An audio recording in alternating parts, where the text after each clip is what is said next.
दोस्तों नमस्ते। देश के गृह मंत्री अमित शाह आज के दिन भर में बस चर्चा का विषय रहे। अमित शाह का एक विषय कांग्रेस पार्टी ने अपने ट्विटर पर डाल दिया। वो ट्वीट दिखाता हूं और उस ट्वीट में एक वीडियो अमित शाह का डाला गया जो राज्यसभा के दौरान उन्होंने भाषण करते वक्त कहा गया था। कुछ सेकंड्स का वो टुकड़ा है जिसे सुनकर हमारे मन में भी अमित शाह के प्रति ऐसे भाव आ जाते हैं कि क्यों कहा अमित शाह ने ऐसा, क्यों बोले होंगे ऐसा अमित शाह। जरा उस टुकड़े को सुन लीजिएगा, देख लीजिएगा। मान्यवर, अभी एक फैशन होगा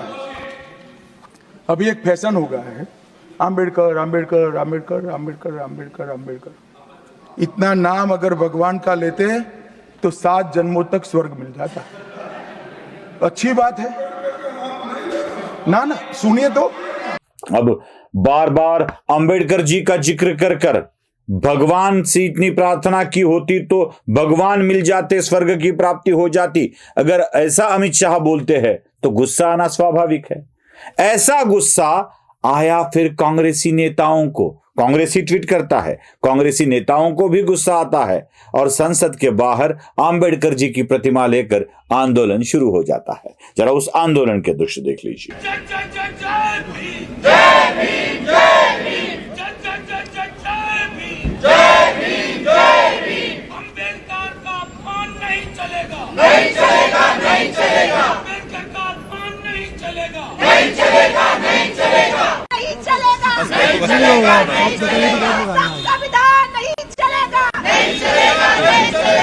ले लिया ये तो हो गया।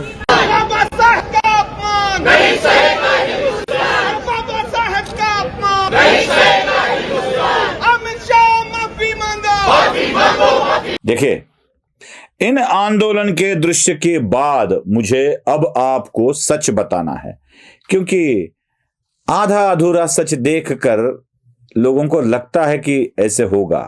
भैंस पानी के अंदर हो तो भैंस है या भैंसा ये पता नहीं चलता। दूध कितना देता है इस पे विवाद करने में कोई मजा नहीं होता है।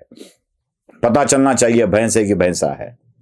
वैसे कांग्रेस द्वारा पोस्ट किए गए आधे अधूरे वीडियो पर यह चर्चा नहीं हो सकती। इसलिए अमित शाह जी क्या कहते हैं यह मुझे आपको दिखाना पड़ेगा पूरी तरह से। जरा ये लगभग 1 मिनट से भी ज्यादा वीडियो है, इसे पूरा देख लीजिए जिसमें अमित शाह का वह वाक्य भी आ जाता है। देख लीजिए। मान्यवर, अभी एक फैशन होगा है आंबेडकर आंबेडकर आंबेडकर आंबेडकर आंबेडकर आंबेडकर। इतना नाम अगर भगवान का लेते तो 7 जन्मों तक स्वर्ग मिल जाता। अच्छी बात है ना। सुनिए तो। सुनिए ना, आप सुनिए ना, मैं बताता हूं। हमें तो आनंद है कि आंबेडकर का नाम लेते हैं। आंबेडकर का नाम अभी 100 बार ज्यादा लो, परंतु साथ में आंबेडकर जी के प्रति आपका भाव क्या है ये मैं बताता हूं। मान्यवर, आंबेडकर जी को देश की पहली कैबिनेट से इस्तीफा क्यों दे दिया? आंबेडकर जी ने कई बार कहा कि अनुसूचित जातियों और जनजातियों से हुए व्यवहार से मैं असंतुष्ट हूं, सरकार की विदेश नीति से मैं असहमत हूं और आर्टिकल 370 से मैं असहमत हूं। इसलिए वो छोड़ना चाहते थे। उनको आश्वासन दिया गया, आश्वासन पूरा नहीं हुआ। उन्होंने इग्नोरेंस के चलते इस्तीफा दे दिया और एक श्री BC रॉय ने पत्र लिखा कि आंबेडकर और राजा जी जैसे 2 महानुभाव मंत्रिमंडल छोड़ेंगे तो क्या होगा। तो नेहरू जी ने उनको जवाब में लिखा है, राजा जी के जाने से तो थोड़ा बहुत नुकसान होगा, आंबेडकर के जाने से मंत्रिमंडल कमजोर नहीं होता है। मान्यवर, यह विचार जो खड़गे जी कह रहे हैं ना, क्या आपत्ति है? जिसका विरोध करते हो उसका वोट के लिए नाम देना कितना उचित है? क्योंकि अब आंबेडकर जी को मानने वाले पर्याप्त संख्या में आ गए हैं, इसलिए आप आंबेडकर आंबेडकर कर रहे हो। देखा, अमित शाह जी कहना क्या चाहते हैं ये जरा समझ लीजिए। वह कांग्रेस वालों को बोल रहे हैं कि आप जब भी राजनीति का समय आता है तो अंबेडकर जी का नाम लेते हो, लेकिन अंबेडकर जी का विरोध करते हो। किस तरह से विरोध किया था?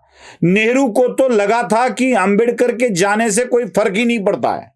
चिट्ठी में लिखा था, सब प्रमाण बोल रहे थे अमित शाह, सब प्रमाण। वो बता रहे थे कि बार बार कांग्रेस ने ही अंबेडकर का अपमान किया है, उनको इलेक्शंस में परास्त किया है, 2 बार परास्त किया है। और वही कांग्रेस वाले आजकल अंबेडकर जी का गुणगान गाते हुए दिखाई देते हैं। जब भी मौका मिले तब अंबेडकर जी को प्रताड़ित करते हैं, अपमानित करते थे, और वही आज अंबेडकर जी का नाम लेकर चल रहे हैं। इसके बाद और एक विषय अमित शाह जी ने बोला है, वो है महू के स्मारक के बारे में, किसने बनाया, 5 तीर्थ किसने बनाए, वह भी बोलते हैं। आगे वाले भाषण में सुन लीजिए। मुंबई के मेयर ने एक पत्र लिखा था कि मऊ में अंबेडकर जी का स्मारक बनाना चाहिए। मऊ में जो अंबेडकर जी का जन्म स्थान था, सुझाव लिखा। उन्होंने कहा आमतौर पर स्मारक निजी पहल से बनाने चाहिए। यदि सरकार किसी प्रकार की सहायता करती है तो वो उचित नहीं होगा। उनके कितने स्मारक बने साहब? कोई स्मारक अंबेडकर जी का नहीं बना, देश भर में नहीं बना। अंबेडकर जी के स्मारक कब बने? जब भारतीय जनता पार्टी सत्ता में आई तब। देखा, और एक टुकड़ा मैं सुनाना चाहता हूं अमित शाह जी का, और एक टुकड़ा जो सुनना आवश्यक होगा, और यह भी बहुत छोटा सा है, वह भी सुन लीजिए। अंबेडकर जी के स्मारक कब बने? जब भारतीय जनता पार्टी सत्ता में आई तब। मऊ में डॉक्टर अंबेडकर के जन्म स्थान पर स्मारक बना, लंदन में अध्ययन करते थे वहां स्मारक बना, नागपुर में शिक्षा दीक्षा लीत वहां बना, दिल्ली में महापरिनिर्वाण स्थल पर बना, और मुंबई में चैत्य भूमि में भी बन रहा है। हमने 5 तीर्थ बनाए महामानव। और मैं मानता हूं मान्यवर, मैं मानता हूं कि अंबेडकर जी के सिद्धांतों पर चलना नहीं और वोट के लिए उनकी गुहार लगा देना। 14 अप्रैल को राष्ट्रीय समरसता दिवस घोषित किया हमने, 26 नवंबर को संविधान दिवस घोषित किया। उस वक्त भी इसका विरोध कांग्रेस के वरिष्ठ नेताओं ने किया। क्या बताना चाहते हैं अमित शाह? भारतीय जनता पार्टी की सरकार ही अंबेडकर जी का सम्मान करती है और कांग्रेस वाले अंबेडकर जी का अपमान करते हैं। चुनाव का वक्त आता है, राजनीति का वक्त आता है, तो अंबेडकर अंबेडकर अंबेडकर ऐसा नारा लगाते हैं। वह सिर्फ राजनीतिक स्वार्थ के लिए ही लगाते हैं। अब अमित शाह माफी मांगो, अमित शाह माफी मांगो वाला जो मामला चल रहा है, वह कितना सच है, कितना ढोंग है, ये आपको पता चल जाएगा। इसीलिए इस पूरे वीडियो को आपके सामने दिखाया। नमस्ते।